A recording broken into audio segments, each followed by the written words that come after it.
for the intro, Amina. And it's great to have Jay in the virtual room with us, and I know he's just back from holiday in Turkey, so he looks well rested. Today's session, as Amina said, is about consent and preference, and really I wanted to break the session into two parts. First, we wanted to look at the challenges and the opportunities that it presents a business, and then look at some of the practical steps that organisations can take to really capture those opportunities. So if we start with a challenge, I think what we often see is businesses have a lot of data, but they don't necessarily have the correct consents to capture and use that data. So if we think about a sort of a heavy regulated environment, which is privacy first, you're going to need the right consents to process that data, and importantly, as we move forward to zero-party data, collect preferences for those customers.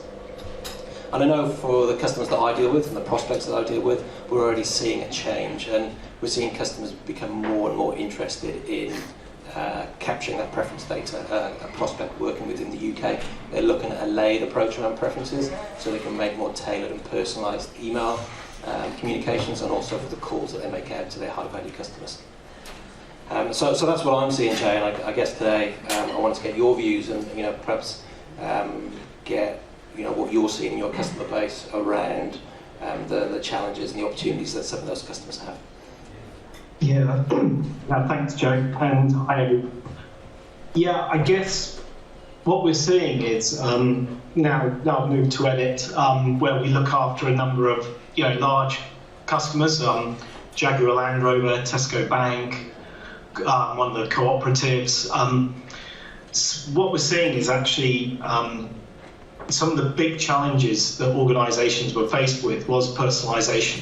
And initially, they were trying to kind of reach this kind of hyper-personalised journey with customers. And before, the challenge was more around they just didn't have the capability to do personalisation to a real level. And they're now at the point where they are really starting to optimise that technology and that capability. So where before, you had a lot of brands that were saying, how would you like to hear from us, by email, by mobile, by text. They're now actually realising they can actually really do some quite detailed segmentation and hyper-personalise those communications. So they really need to get the preference side of it. So that's one area. They really need to kind of start thinking about, what do I communicate to someone about, and to what granularity of detail. And then the other thing is obviously something that, back at My Life Digital and then DataGuard, was trust. And it has actually become a thing. It's now something that brands are really conscious of, that consumers are way more conscious of their data having value. And also very conscious that organisations have in the past potentially misused that data or not had the right permissions in place. So data ethics is really coming into the fore. And actually only recently I had a conversation with one of our major clients who are looking at bringing in a head of data ethics, not just of privacy, but of data ethics. So that kind of grey area, just because I can do this with my data doesn't necessarily mean I should do it with the data.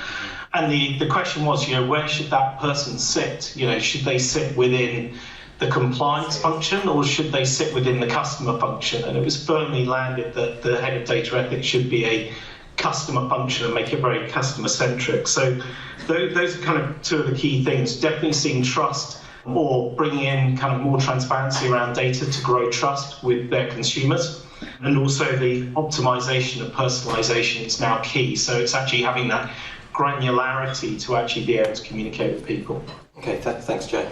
You mentioned there about the consumer, I suppose, changing and perhaps the sentiment of the consumer. What do you think is driving that change, or perhaps driven that change over the last 12 months? Probably more so. I think that, dare we say it, the pandemic did an awful lot to educate consumers about data, and in particularly tracking and value of data. So I think that's one of the key areas. But I think also, because it moved digital transformation so fast, and all companies had to go online. So there's suddenly we're suddenly in this kind of immediacy culture. I want to have something now. I want to have it very personalised to me. So I think that's one of the big drivers, that people are much more used to kind of going online, buying products, that perhaps they didn't previously do. You know, one of the interesting ones, especially with your last guest, you know, I think you can now buy a Tesla with 10 clicks. You know, you would never have considered buying a car online. So I think they're some of the big drivers. People are just very conscious now. They're aware that their data's being collected. They're far more used to working online. And I think with all of that comes an education. So we talked a little bit there about, I suppose, the challenge. The next bit, which I wanted to move on to, was the opportunity. So, you know, the title's there about increasing trust and growing revenue. And I know for South West Rail that we work with one of the train operating companies that we work with in the UK. By changing the way which they engage with customers, they drove 70,000 additional contacts over a 12-month period, and that was worth about 350,000 for them as a revenue opportunity on the upside. So I suppose that's one example we've seen. I was keen to hear from you, Jay, about, you know, your customers and the opportunity they're seeing to use that consented data and that first-party data. Yeah, I think a lot of the key is around consented data is, you know, again, just kind of talking in the context of the customers I've been dealing with for the last 6 months or so. Yeah, a lot of them it's around legal frameworks to actually utilize the data, often between organizations where they might be part of a group.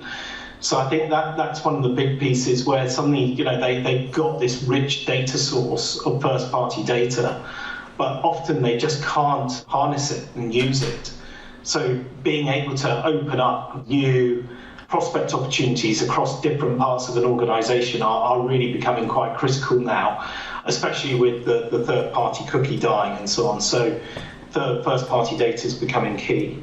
We talked a little bit there about some of the challenges and the opportunities to capture this data. I think in the latter half of the session, I'd really like to perhaps explore how people take advantage of that. I think, you know, we've seen a lot in the press around, you know, data being the new oil and, you know, the opportunities that it presents. But I think sometimes the practicalities of maximising that opportunity can be a challenge for organisations.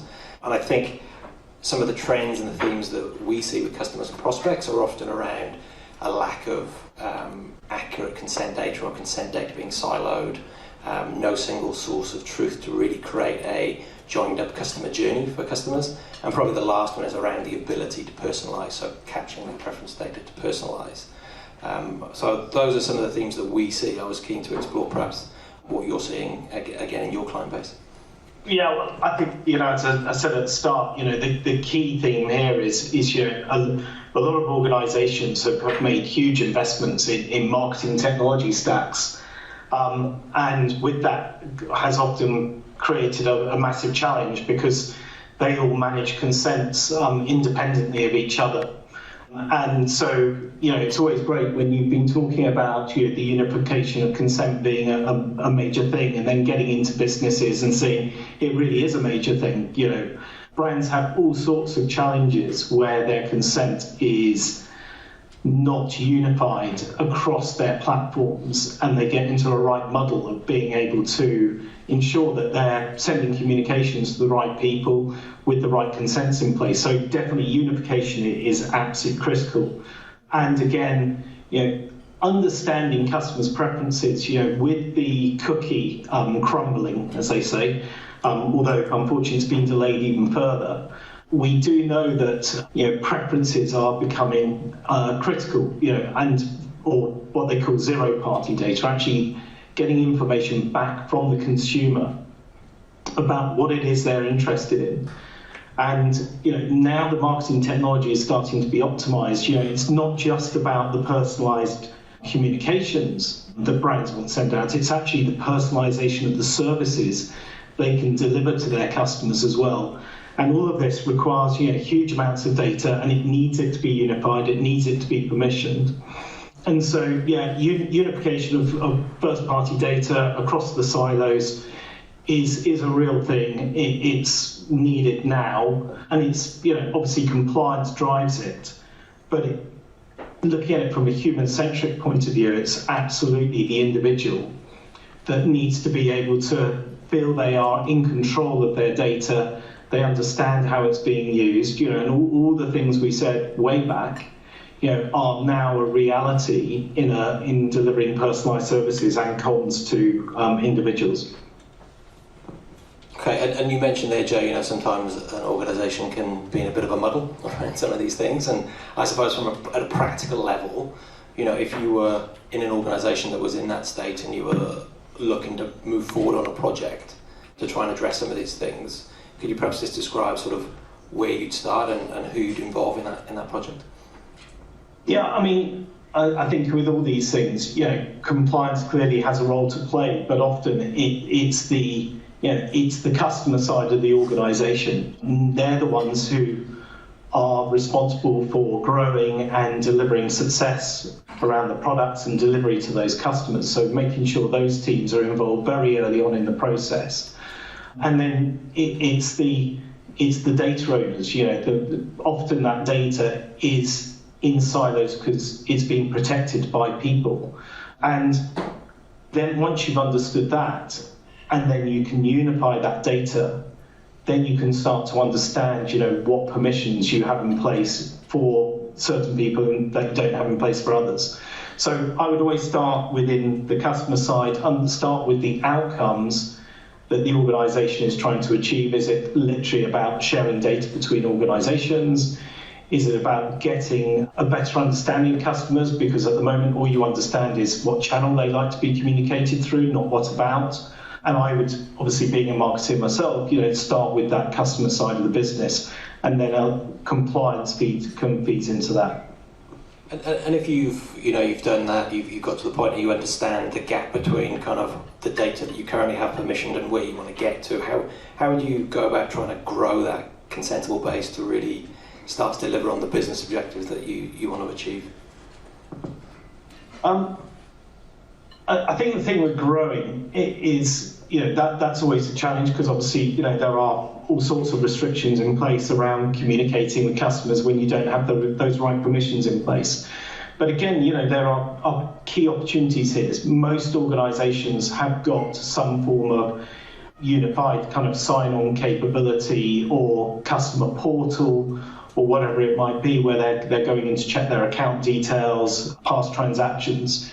All of these are great opportunities to capture consent progressively. So when someone logs in, they might be interested in a certain, you can't speak to them through a certain channel because you don't have permissions. You can always surface those requests to them. So they're the kind of ways I would go around growing it. And also, as I say, most organisations do have a lot of data and they're just not putting it together. So it is, part of it is still that unification approach.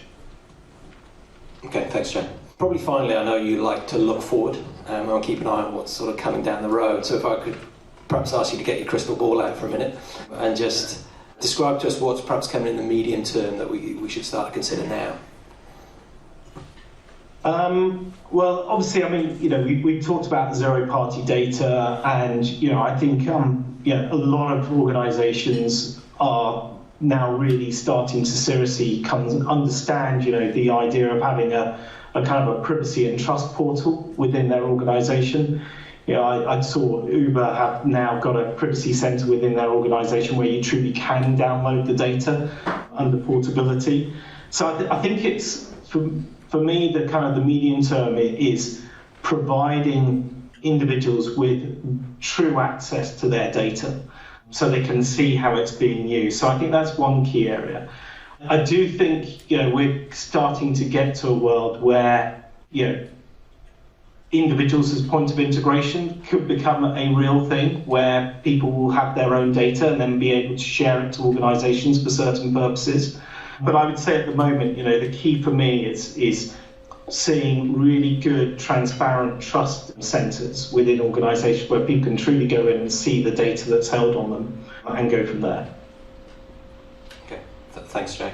So I think that's been really useful to hear about the opportunity and the challenge that are presented. I think what I take away is to take advantage of that. It's really about unification of the data, understanding your data landscape, having good governance in place, and then the system to support the business goal that you're trying to achieve that sits behind that. So I think that's probably the main areas that I'd like to cover today.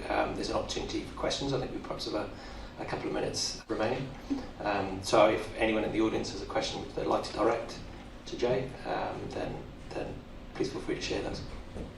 With the increasing cost of SaaS products, etc., how would you make sure that a consent and preference management project just didn't get pushed down the line?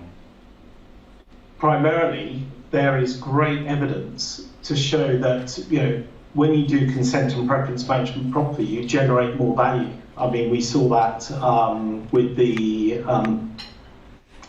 Southwest Rail side, where actually by doing it properly, you generated better consent and more marketable contacts and therefore more value. So it's definitely the business case is around doing this to increase opportunity and revenue, not just about managing risk. But at the same time, risk management is significant. We are seeing regulators now starting to really scrutinise, how organisations are communicating with their customers and whether they have the right consents in place to do so, and then getting heavily fined if they don't. So whilst I'm never one to lead on fines, it is now a big area, and just cutting out on legal costs because of constant reports, can save an organisation a significant amount of money. So for me, it's one of those ones. I think the value